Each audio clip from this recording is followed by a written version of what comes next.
Peer Kamil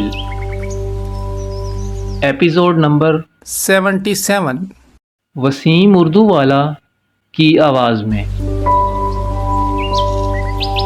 Punjab university سے M S C کرنے کے بعد اس نے ڈاکٹر ثبت علی کے توسط سے ایک فارماسیوٹیکل کمپنی میں جاب شروع کر دی۔ اس کی جاب بہت اچھی تھی اور پہلی بار اس نے مالی طور پر خود مختاری حاصل کر لی تھی۔ یہ ویسی زندگی نہیں تھی جیسی وہ اپنے والدین کے گھر گزارتی تھی، نہ ہی ویسی تھی جیسی زندگی کے وہ خواب دیکھا کرتی تھی، مگر یہ ویسی بھی نہیں تھی جن خدشات کا وہ گھر سے نکلتے وقت شکار تھی۔ وہ ہر ایک کے بارے میں نہیں کہہ سکتی، مگر اس کے لیے زندگی معجزات کا دوسرا نام تھی۔ سالار سکندر جیسے لڑکے سے اس طرح کی مدد، ڈاکٹر ثبت علی تک رسائی، سیدہ اماں جیسے خاندان سے ملنا، تعلیم کا مکمل کرنا اور پھر وہ جاب۔ صرف جلال انصر تھا جس کا خیال ہمیشہ اسے تکلیف میں مبتلا کر دیتا تھا، اور شاید اسے مل جاتا تو وہ خود کو دنیا کی خوش قسمت ترین لڑکی سمجھتی۔ 8 سالوں میں اس نے بہت سی تبدیلیاں پیدا کر دی تھیں۔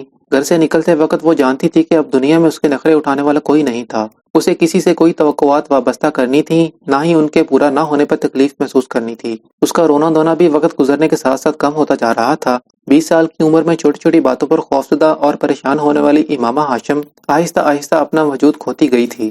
نئی نمودار ہونے والی امامہ زیادہ پر اعتماد اور مضبوط اعصاب رکھتی تھی، مگر اس کے ساتھ ساتھ وہ بہت زیادہ محتاط بھی ہو گئی تھی، ہر چیز کے بارے میں، اپنی گفتگو کے بارے میں، اپنے طور اتوار کے بارے میں۔ ڈاکٹر ثبت علی اور سیدہ اماں دونوں کے خاندانوں نے اسے بہت محبت اور اپنائیت دی تھی، لیکن اس کے باوجود وہ ہمیشہ کوشش کرتی تھی کہ وہ کوئی ایسی بات یا حرکت نہ کرے جو انہیں قابل اعتراض یا ناگوار لگے۔ ہاشم مبین کے گھر میں اسے یہ ساری احتیاطیں نہیں کرنی پڑتی تھیں، مگر وہاں سے نکل کر اسے یہ سب کچھ سیکھنا پڑا تھا۔ سیدہ اماں کی گمشدگی کے دوران وہ آفس میں تھی۔ 4 بجے کے قریب جب وہ گھر آئی تو گھر کو تالا لگا ہوا تھا۔ اس کے پاس اس تالے کی دوسری چابی تھی، کیونکہ اس سے پہلے بھی سیدہ اماں کئی بار ادھر ادھر چلی جایا کرتی تھیں۔ اسے تشویش نہیں ہوئی، لیکن جب مغرب کی اذان ہونے لگی تو وہ پہلی بار فکر مند ہوئی، کیونکہ وہ شام کو بتائے بغیر کبھی یوں غائب نہیں ہوئی تھیں۔ ساتھ والوں کے ہاں پتہ کرنے پر اسے پتہ چلا کہ ان کا بیٹا انہیں بلال کے گھر صبح چھوڑ آیا تھا۔ سیدہ اماں پہلے بھی اکثر وہاں آتی جاتی رہتی تھیں، اس لیے امامہ ان لوگوں کو اچھی طرح جانتی تھی۔ اس نے وہاں فون کیا تو اسے پتہ چلا کہ وہ دوپہر کو وہاں سے جا چکی تھیں، اور تب پہلی بار اسے صحیح معنوں میں تشویش ہونے لگی۔ اس نے باری باری ہر اس جگہ پتہ کیا جہاں وہ جا سکتی تھی، مگر وہ کہیں بھی نہیں ملے، اور تب اس نے ڈاکٹر ثبت علی کو اطلاع دی۔ اس کی حالت تب تک بے حد خراب ہو چکی تھی۔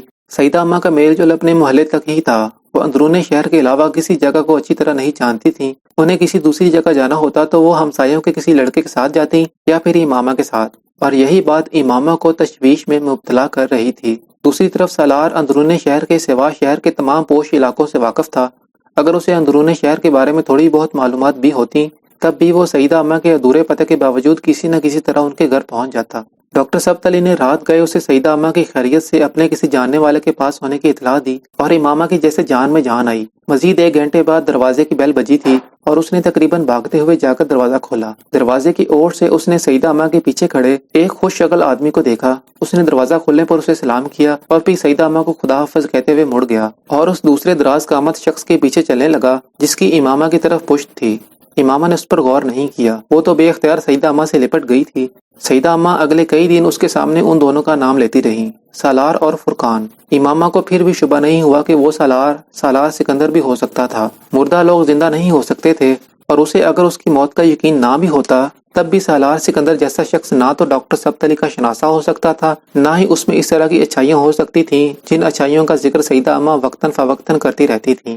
اس کے کچھ عرصے بعد اس نے جس شخص کو اس رات سیدہ اماں کے ساتھ سیڑھیوں پر کھڑے دیکھا تھا، اس شخص سے اس کی پہلی ملاقات ہوئی۔ فرقان اپنی بیوی کے ساتھ ان کے ہاں آیا تھا۔ اسے وہ اور اس کی بیوی دونوں اچھے لگے تھے۔ پھر وہ چند ایک بار اور ان کے گھر آئے تھے۔ ان کے ساتھ ان کی شناسائی میں اضافہ ہو گیا تھا۔ اسے جاب کرتے تب 2 سال ہو چکے تھے۔ کچھ وقت شاید اور اسی طرح گزر جاتا اگر وہ اتفاقاً ایک روز اس سڑک سے نہ گزرتی جہاں جلال کے بنائے ہوئے ہاسپٹل کے باہر اس کا نام آویزاں تھا۔ جلال انصر کا نام اس کے قدم روک دینے کے لیے کافی تھا، مگر کچھ دیر تک ہاسپٹل کے باہر اس کا نام دیکھتے رہنے کے بعد اس نے طے کیا تھا کہ وہ دوبارہ اس سڑک پر کبھی نہیں آئے گی۔ جلال شادی کر چکا تھا، یہ وہ گھر چھوڑتے وقت ہی سالار سے جان چکی تھی، اور وہ دوبارہ اس کی زندگی میں نہیں آنا چاہتی تھی، مگر اس کا یہ فیصلہ دیر پا ثابت نہیں ہوا۔ 2 ہفتے کے بعد فارماسیوٹیکل کمپنی کے آفس میں ہی اس کی ملاقات رابعہ سے ہوئی۔ رابعہ وہاں کسی کام سے آئی تھی۔ چند لمحوں کے لیے تو اسے اپنے سامنے دیکھ کر اس کی سمجھ ہی میں نہیں آیا کہ وہ کس طرح کے رد عمل کا اظہار کرے۔ یہ مشکل رابعہ نے آسان کر دی۔ وہ اس سے بڑی گرمجوشی سے ملی تھی۔ تم یکدم کہاں غائب ہو گئی تھی؟ کالج اور ہاسٹل میں تو ایک لمبا عرصہ طوفان مچا رہا۔ رابعہ نے چھوٹتے ہی اس سے پوچھا۔ امامہ نے مسکرانے کی کوشش کی۔ بس میں گھر سے چلی گئی تھی۔ کیوں گئی تھی تم تو جانتی ہی ہوگی، امامہ نے مختصراً کہا۔ ہاں مجھے کچھ اندازہ تو تھا ہی، مگر میں نے کسی سے ذکر نہیں کیا۔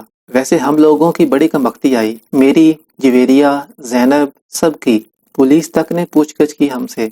ہمیں تو کچھ پتہ ہی نہیں تھا تمہارے بارے میں، مگر ہاسٹل اور کالج میں بہت ساری باتیں پھیل گئی تھیں تمہارے بارے میں۔ رابعہ اس کے سامنے والی کرسی پر بیٹھی مسلسل بولے جا رہی تھی۔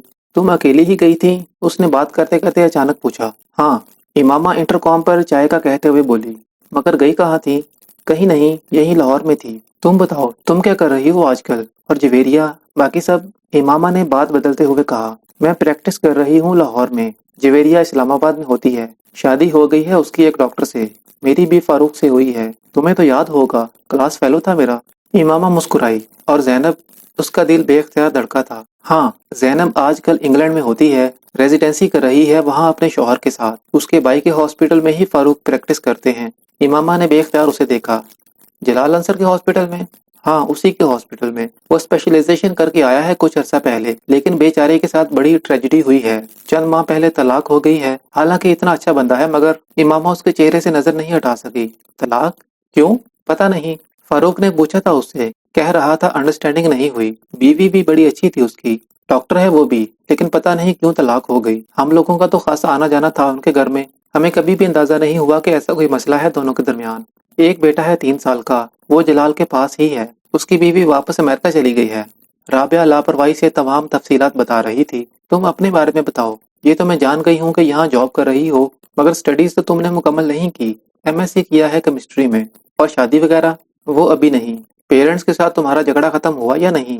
امامہ نے حیرت سے اس کو دیکھا۔ نہیں۔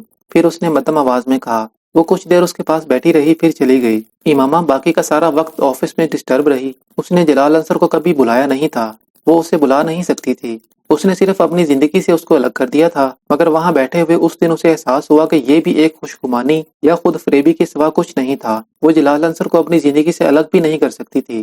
وہ صرف اس کی زندگی میں داخل ہو کر اسے کسی پریشانی سے دوچار کرنا چاہتی تھی، نہ ہی اس کی ازدواجی زندگی کو خراب کرنا چاہتی تھی۔ لیکن یہ جاننے کے بعد کہ اس کی ازدواجی زندگی پہلے ہی ناکام ہو چکی ہے اور وہ ایک بار پھر اکیلا تھا، اسے یاد آیا 8 سال پہلے وہ کس طرح اس شخص کے حصول کے لیے بچوں کی طرح مچلتی رہی تھی۔ تب بہت سی دیواریں، بہت سی رکاوٹیں تھیں جنہیں وہ پار کر سکتی تھی، نہ جلال انصر کر سکتا تھا۔ مگر اب بہت وقت گزر چکا تھا، ان رکاوٹوں میں سے اب کچھ بھی ان دونوں کے درمیان نہیں تھا۔ اسے اس بات کی کوئی پرواہ نہیں تھی کہ وہ ایک شادی کر چکا تھا یا اس کا ایک بیٹا بھی تھا۔ مجھے اس کے پاس ایک بار پھر جانا چاہیے، شاید وہ اب بھی میرے بارے میں سوچتا ہو، شاید اسے اب اپنی غلطی کا احساس ہو، امامہ نے سوچا تھا۔ اس نے آخری بار فون پر بات کرتے ہوئے اس سے جو کہا تھا، امامہ اس کے لیے اس کو معاف کر چکی تھی۔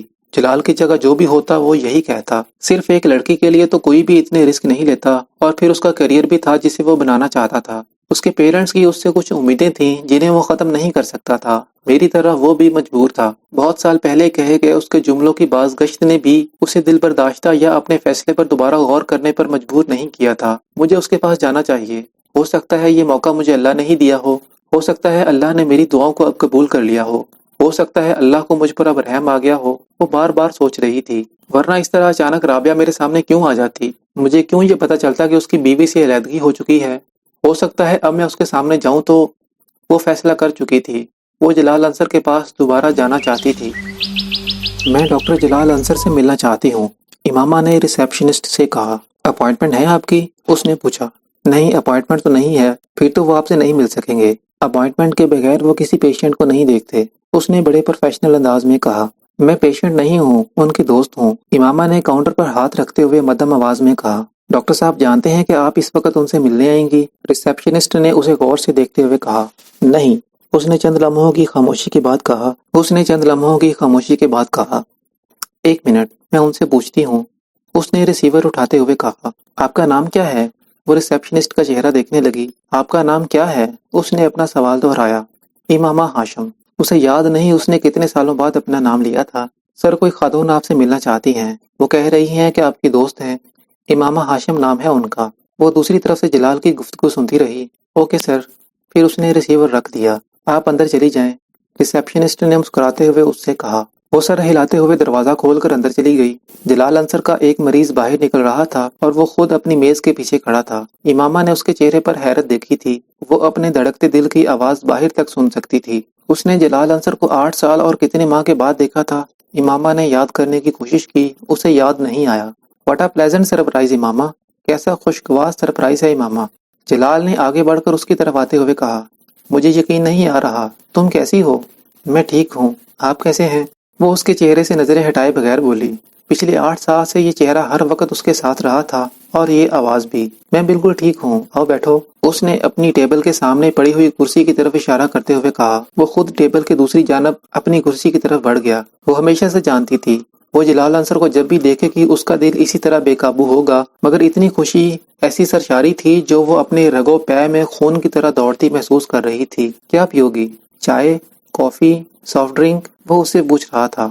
جو آپ چاہیں۔ اوکے، کافی منگوا لیتے ہیں، تمہیں پسند تھی۔ وہ انٹرکام اٹھا کر کسی کو کافی بھجوانے کی ہدایت دے رہا تھا اور وہ اس کا چہرہ دیکھ رہی تھی۔ اس کے چہرے پر داڑھی اب نہیں تھی، اس کا ہیئر سٹائل مکمل طور پر تبدیل ہو چکا تھا۔ اس کا وزن پہلے کی نسبت کچھ بڑھ گیا تھا۔ وہ پہلے کی نسبت بہت پر اعتماد اور بے تکلف نظر آ رہا تھا۔ تم آج کل کیا کر رہی ہو؟ ریسیور رکھتے ہی اس نے امامہ سے پوچھا۔ ایک فارماسیوٹیکل کمپنی میں کام کر رہی ہوں۔ MBBS تو چھوڑ دیا تھا تم نے؟ ہاں، MSc کیا ہے کیمسٹری میں۔ کون سی کمپنی ہے؟ امامہ نے نام بتایا۔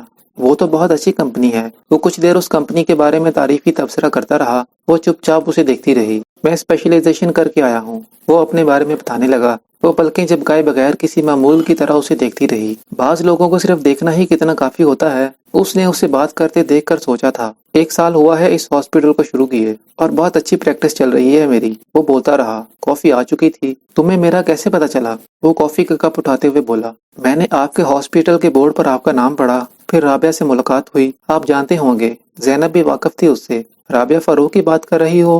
بہت اچھی طرح جانتا ہوں، اس کا شوہر ڈاکٹر فاروق میرے ساتھ کام کرتا ہے، اس نے کافی پیتے ہوئے کہا۔ ہاں وہی، پھر میں یہاں آ گئی۔